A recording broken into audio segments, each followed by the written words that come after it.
On est à l'arrivée des bassins versants de recherche que nous suivons depuis 30 ans maintenant.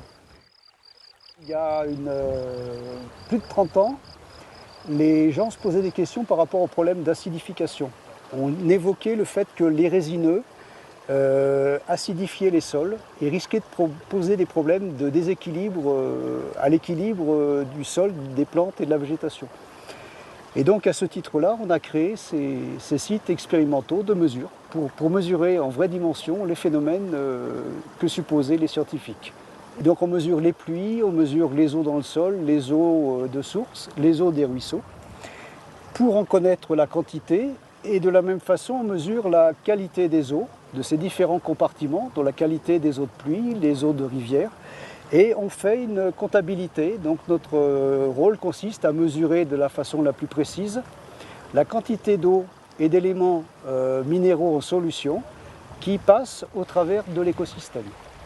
C'est à peu près le travail qu'on fait depuis une trentaine d'années. Alors là, je viens d'injecter un peu de sel dans de l'eau pour faire un traçage. Donc le traçage va partir dans toute la rivière, va être repris par le conducti et on va voir la montée de la conductivité de l'eau. Et avec ça, on extrapole et on arrive à faire un débit de la quantité d'eau qui passe dans la rivière.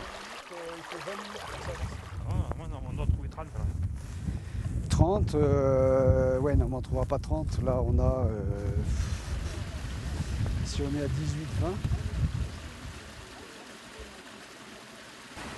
Alors là, on est au lieu-dit de la Vialas, on est sur le bassin des Cloutas, qui est un des bassins versants qu'on suit au Mont-Lozère. On est au niveau de ce qu'on appelle une station hydrométrique, c'est-à-dire une station de mesure des niveaux de l'eau. La station, elle est calibrée avec un V qui est mesuré, un triangle qui est mesuré. Le but de l'opération étant de connaître les débits par l'intermédiaire des niveaux qui sont enregistrés. Alors ici, on mesure des hauteurs d'eau, les niveaux d'eau, qui sont connus par l'échelle qu'on a là. L'information, elle est enregistrée par l'intermédiaire de sondes de mesure qui sont dans ces tubes en PVC et qui sont, l'information est stockée sur le boîtier électronique qui est là-bas. En 1980, le parc a été un des 4 partenaires de ce projet. Et par la suite, le parc a toujours eu un intérêt très fort sur les recherches puisque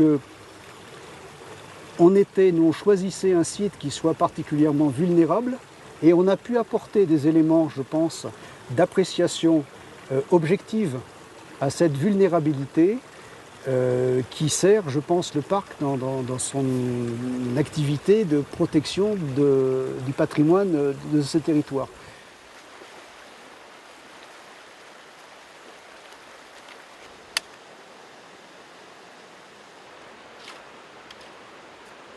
Donc là, on est au Tarn, juste avant la confluence avec la Lignon en amont du pont de Montvert, à la sortie de la zone cœur de parc, peu perturbée. Donc l'idée, c'est de voir un peu l'évolution du milieu, puisqu'on ne le connaît pas et il n'y a pas eu de mesure longue dans le temps sur ce type de bassin versant et ces sommets de bassin versant. Donc on veut voir l'équilibre. Est-ce qu'il y a une évolution ou pas dans l'année et à l'intérieur de l'année? C'est pour ça qu'on fait de nombreuses mesures sur ces petites portions, parce que c'est des très petits bassins versants d'études.